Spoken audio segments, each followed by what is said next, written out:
Oui, j'arrive.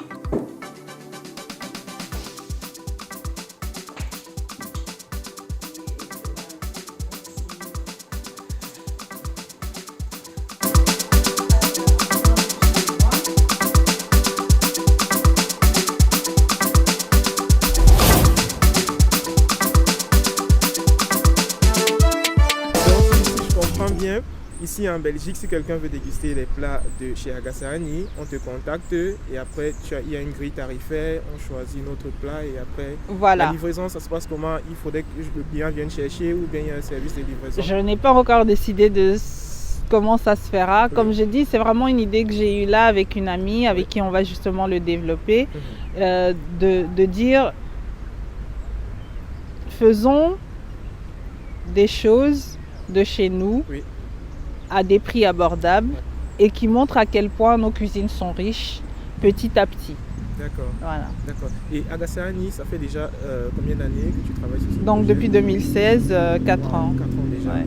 Bon, je suppose qu'il y a eu beaucoup de difficultés entre-temps, le long du parcours. En tout cas, on en a eu. Oui. Disons qu'il y a différents challenges, obstacles qu'on prend parfois comme des difficultés, mais bon, c'est la vie du projet en fait. Et donc, la solitude parfois, parce que j'ai fondé un projet qui normalement se porte à plusieurs. Oui. Et là, c'est vrai que je suis à moitié seule. C'est-à-dire que j'ai toujours quelqu'un qui me soutient, quelqu'un qui est là. Oui. Mais c'est pas la même chose que d'avoir commencé le projet ensemble. Et puis parfois les gens qui ne valorisent pas ce qu'on fait, qui ne veulent pas payer le prix. On avait un président au Rwanda qui disait tout travail mérite salaire. Oui. Et c'est dommage de passer par exemple 5 heures à cuire une viande et puis de s'entendre dire mais ça je sais faire. Donc mais si tu sais faire, tu ne m'as pas appelé. Ouais. Et puis quand tu vas dans un autre restaurant ou chez un autre traiteur qui n'est pas africain, tu lui dis pas que ça tu sais faire. Alors que tu sais faire les pâtes. Ouais. Ou alors tu sais faire, je sais pas moi, les pommes de terre duchesse. Voilà. Donc on a eu tout ça et puis parfois aussi le manque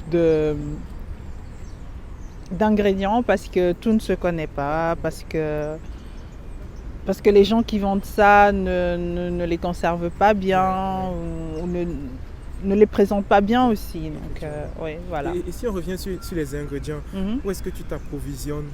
Directement de l'Afrique ou bien sur le marché belge tu parviens à trouver ce qu'il te faut? J'ai la chance d'avoir une tantine qui a un magasin à la place Bara, ça s'appelle la Bara Express. Okay. Un coucou à la tantine.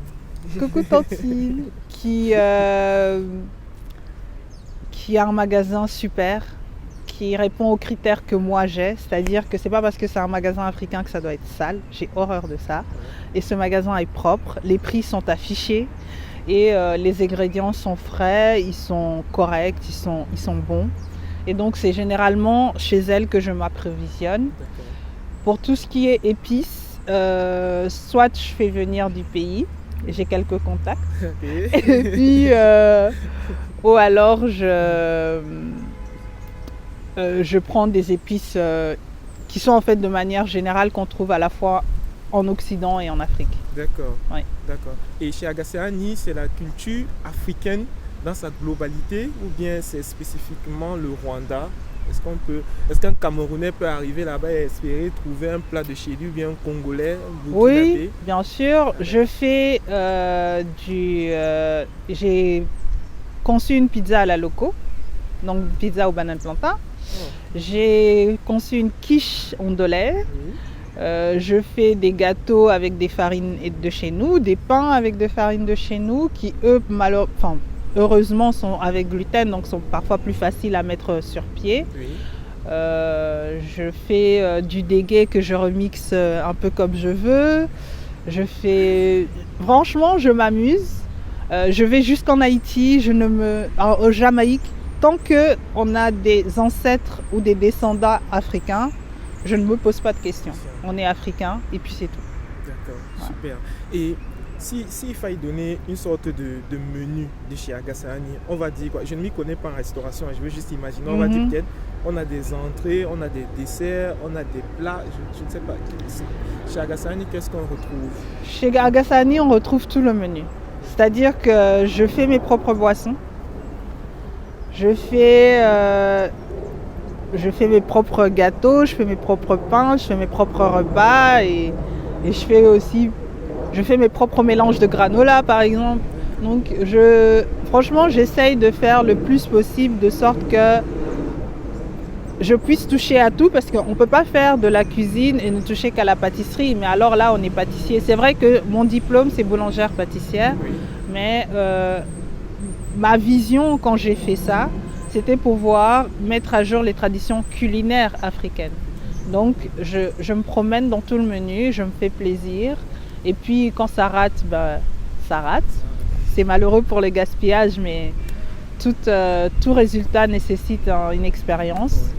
Et puis, quand ça réussit, on déguste. D'accord. Et donc, les produits de chez Agassani, c'est uniquement chez toi qu'on peut les retrouver en ce moment ou bien il y a des... Non, c'est uniquement chez moi. Okay. Donc, on me contacte par l'une des pages, aussi on a mon numéro. Et puis, on discute de comment on fait. Est-ce que vous voulez un service à domicile? Est-ce que c'est pour un mariage? Pour les mariages, je ne vais pas au-delà de 250 personnes parce que j'ai une équipe assez réduite. D'accord. Est-ce que c'est pour des fiançailles, pour un anniversaire?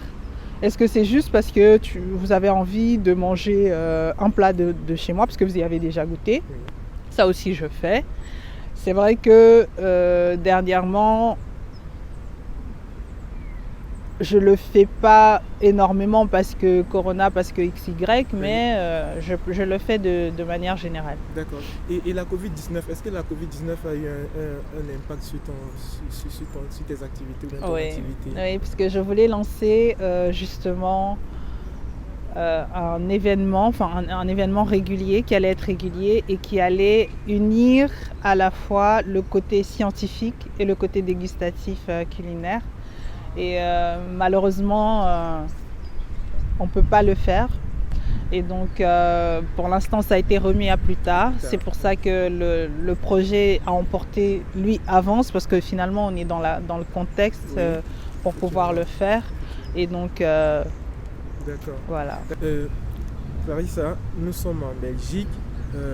C'est vrai qu'il y a une forte communauté africaine. Le but du projet Mindset, c'est surtout, bien entre autres, d'encourager la jeunesse à prendre des initiatives. C'est pour ça que nous, à chaque fois, nous essayons d'aller vers des personnes qui ont comme ça des projets, question de motiver les autres. D'accord. Si toi, tu avais un conseil à donner à la jeunesse africaine, ce serait quoi, par exemple? Discipline et Njalo. Njalo, en fait, ça veut dire régularité en zoulou.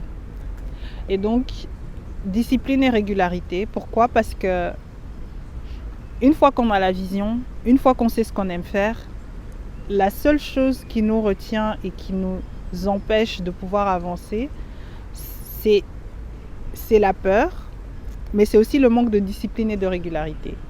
C'est pas grave de flancher de temps en temps, mais si à chaque fois on sait se relever, on sera toujours plus fort à chaque fois qu'on tombe. Donc il ne faut pas avoir peur, il ne faut pas avoir peur de poser des questions. Vous êtes en droit. On est tous des enfants finalement curieux à qui on doit des réponses. Donc il ne faut pas avoir peur de poser des questions, il ne faut pas avoir peur de chercher, il ne faut pas avoir peur finalement de son africanité non plus. Parce que avant que l'Occident n'arrive chez nous, nous étions déjà des sociétés, nous avions déjà des cultures, nous avions déjà une histoire. Et cette histoire, on peut la retrouver, on peut la revivre, on peut la faire revivre. Et à travers notamment l'entrepreneuriat, parce qu'on remarque que dans beaucoup de pays africains, le commerce est ce qui fait vivre les peuples. Et donc, on ne peut pas être doué comme ça sans qu'il y ait quelque chose. Les ancêtres ont fait quelque chose. Clarisse, avant de se séparer, généralement on demande à nos invités quelle est leur chanson préférée.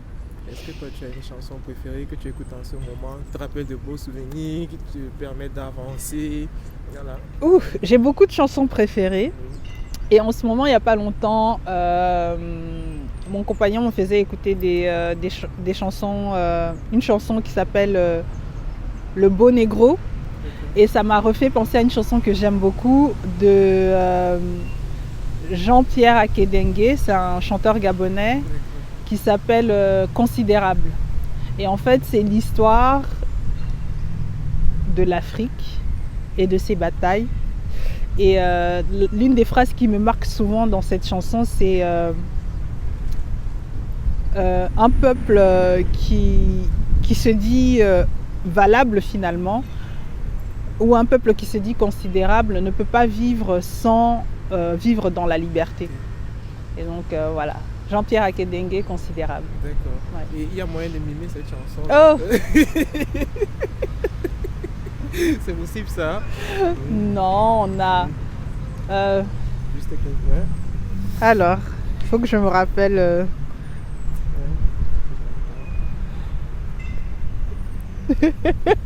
Sincèrement, j'espérais ne pas avoir cette question. Malheureusement. Il est méchant Théo, que le monde est méchant et que Dieu est grand. Poète, poète. Ok, merci l'artiste. Merci. Clarissa. Merci à vous. Ouais, je n'ai même pas envie que l'interview s'arrête. Oui. Voilà. Mais on va passer à la suite.